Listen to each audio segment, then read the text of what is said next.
महादेव के भक्त तो सभी होते हैं, उन्हीं भक्तों के लिए मैंने एक यह वीडियो विशेष बना रहा हूँ जो कि आपको बहुत पसंद आएगा। हर साल सावन का महीना आता है और सावन के महीने में महादेव की पूजा करने को कहा गया है और यदि महादेव प्रसन्न हो गए तो फिर आपके वारे न्यारे हो जाएंगे। इसीलिए सावन के महीने में आपने देखा होगा कि कांवड़ यात्रा और बहुत सारे ऐसे विधि विधान से पूजन बताए गए हैं और लोग पूजा करते हैं जिससे कि भगवान शंकर की कृपा उनको मिल सके, क्योंकि भक्त भोलेनाथ को प्रसन्न करने के थोड़ा सा भी प्रयास करें तो भक्तों को महादेव की कृपा तुरंत प्राप्त हो जाती है और भक्तों की कोई भी जो मनोकामना हो वह आसानी से पूरी हो जाती है। ज्योतिष विशेषज्ञों का मानना है कि सावन का महीना खास तौर से महादेव का होने के कारण यदि आप इन दिनों कुछ उपाय करेंगे तो आपका जीवन सुधर सकता है और आप धन धान्य से माला माल हो सकते हैं। आपके घरों में जो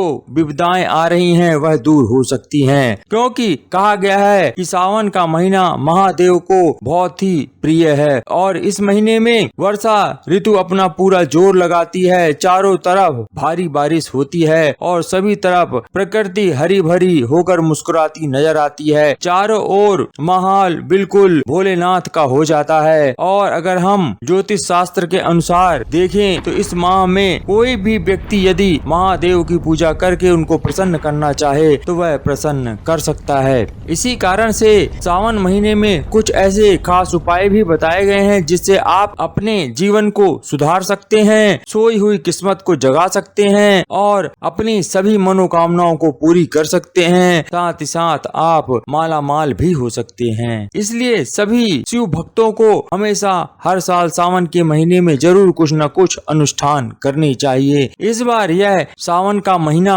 25 जुलाई रविवार से शुरू हो रहा है और यदि आप अपनी कुछ समस्याओं से परेशान हैं तो आप उन परेशानियों को दूर कर सकते हैं, जो कि अलग अलग समस्याओं के हिसाब से मैंने यहाँ पर आपको उपाय बताऊंगा तथा वह हर तरह के उपाय होंगे। जैसे यदि आपके यहाँ गरीबी आ रही है, यदि आपको धन की कमी हो रही है, यदि आप बहुत दिनों से परेशान है कि आपकी शादी नहीं हो पा रही है, आपकी संतान तरक्की नहीं कर पा रही है, आप बीमार रहते हैं और यदि आप किसी कार्य की सिद्धि करना चाहते हैं उसका भी उपाय मैं इस वीडियो में बताऊंगा। साथ ही साथ यदि आप चाहते हैं कि माँ लक्ष्मी की कृपा हमेशा आपके घर में बनी रहे तो उसका भी उपाय इस वीडियो में आपको बताऊंगा। लेकिन उससे पहले आपसे रिक्वेस्ट है कि यदि आप पहली बार मेरे इस चैनल पे आए हैं तो चैनल को सब्सक्राइब कर दीजिएगा, वीडियो को लाइक कर दीजिएगा और ज्यादा से ज्यादा यह वीडियो बंधु बांधवों में शेयर कर दीजिएगा। तो चलते हैं, जानते हैं कि वो कौन से उपाय हैं जो कि हमारे जीवन में धन धान्य की कमी ना हो। तो पहला उपाय है कि सावन के महीने में आपको महादेव का एक छोटा सा पारद शिवलिंग लेकर आना है, उसे अपने मंदिर में स्थापित करें और उस पारद शिवलिंग को रोज दूध, दही, घी, शहद और गंगा जल से स्नान कराएं। ऐसा करने से कहा गया है कि आपकी गरीबी दूर होती है और आपके मन में यदि कोई मनोकामना है तो वह भी पूर्ण होती है। ज्योतिष शास्त्र अनुसार पारद शिवलिंग को बहुत ही शक्तिशाली और प्रभावशाली माना गया है। इस कारण से आपको पारद शिवलिंग की पूजा करनी चाहिए। यदि आपके घर में कोई पारद शिवलिंग पहले से ही है तो आपको कोई जरूरत नहीं है पारद शिवलिंग बाजार से खरीद करके लाने की। बस यही है कि आपको सावन के महीने में उसकी नित्य पूजा अवश्य करनी चाहिए। दूसरा उपाय है, यदि आप तरह तरह के उपाय करके तंग आ गए हैं और आपके घर से गरीबी और आर्थिक तंगी दूर नहीं हो पा रही है और आप वर्षों से उस उलझन में उलझे हुए हैं कि किस तरह से मेरे घर की आर्थिक तंगी दूर हो, तो आपको सावन के सोमवार के दिन बेल के पेड़ के नीचे खड़े होकर के किसी जरूरतमंद को खीर और घी का दान करना चाहिए। यदि आप ऐसा करते हैं तो आपको धन की देवी माँ लक्ष्मी की कृपा प्राप्त होगी और आपके घर में धन धान्य की कभी कोई कमी नहीं होगी। तीसरा, यदि आपके घर में किसी व्यक्ति की विवाह नहीं हो पा रहा है और उस व्यक्ति की शादी होने में कई तरह की विविधाएं आ रही हैं या आपके वैवाहिक जीवन में किसी भी तरह की कोई परेशानी या उलझन चल रही है और आप अपने वैवाहिक जीवन को सुखद बनाना चाहते हैं तो आपको सावन के महीने में पूरे महीने जल में थोड़ा थोड़ा सा केसर डालकर महादेव जी का जलाभिषेक करना चाहिए। भोलेनाथ इससे प्रसन्न होते हैं। इसके अलावा सावन के सोमवार या मंगलवार के दिन सुहाग का सामान किसी सुहागिन को दे देना चाहिए। इससे आपके वैवाहिक जीवन की जो परेशानी या उलझने होंगी वह दूर होंगी। चौथा, यदि आपके घर में आपकी संतान आपकी बात नहीं मानती और वह संतान को समझा के आप थक गए हैं और आप संतान की किसी भी परेशानी से बहुत परेशान हैं, तो आप सावन के पूरे महीने शिवलिंग पर धतूरा रोज चढ़ाएं। इससे संतान से संबंधित कोई भी समस्या होगी तो वह तुरंत दूर होगी और आपकी संतान खूब तरक्की करेगी। पांचवा,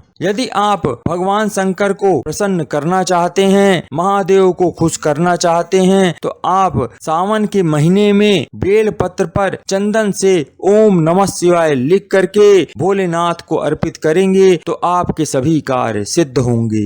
छठवां, भगवान शंकर को आक का फूल बहुत पसंद है और प्रिय है, इसलिए आपको चाहिए कि सावन के महीने में एक आक के फूल की माला बना करके भोलेनाथ को अगर आप पहनाएंगे, उन्हें अर्पित करेंगे तो आपके सभी कार्य सिद्ध होंगे तथा शंकर भगवान प्रसन्न होंगे, क्योंकि उनको आक के फूल बहुत प्रिय हैं। सातवां, यदि आपके घर में पैसों की तंगी है और आप अधिक धन कमाना चाहते हैं और अधिक आप धन पाना चाहते हैं, तो आपको सावन के महीने में नियमित रूप से साबुत अक्षत भोलेनाथ को चढ़ाना चाहिए। और यह भी ध्यान रखें कि सावन के महीने में आप जब यह उपाय करें तो पूरे महीने करना है, यह क्रम टूटना नहीं चाहिए। और यदि आप साबुत अक्षत पूरे महीने भोलेनाथ को अर्पित कर देते हैं तो वह दिन दूर नहीं कि धन की देवी माँ लक्ष्मी की कृपा आप पर जरूर बरसेगी। आठवां, यदि आपके घर में कोई व्यक्ति बीमार रहता है या आप स्वयं बीमार रहते हैं और आप तरह तरह के इलाज करके थक गए हैं, तो आपको सावन के महीने में दूध और जल मिलाकर उसमें थोड़े से काले तिल डाल करके शिवलिंग का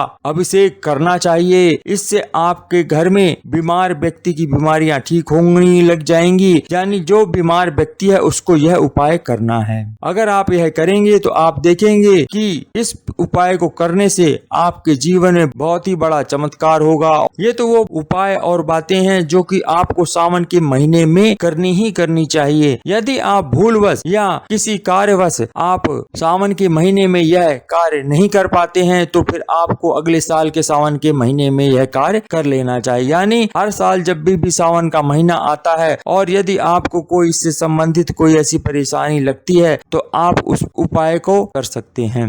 तो आशा करता हूँ कि यह जानकारी आपको अच्छी लगी होगी और यदि यह जानकारी आपको अच्छी लगी है तो चैनल को सब्सक्राइब कर दीजिएगा, वीडियो को लाइक कर दीजिएगा और अधिक से अधिक यह वीडियो बंधु बांधवों में शेयर कर दीजिएगा। धन्यवाद।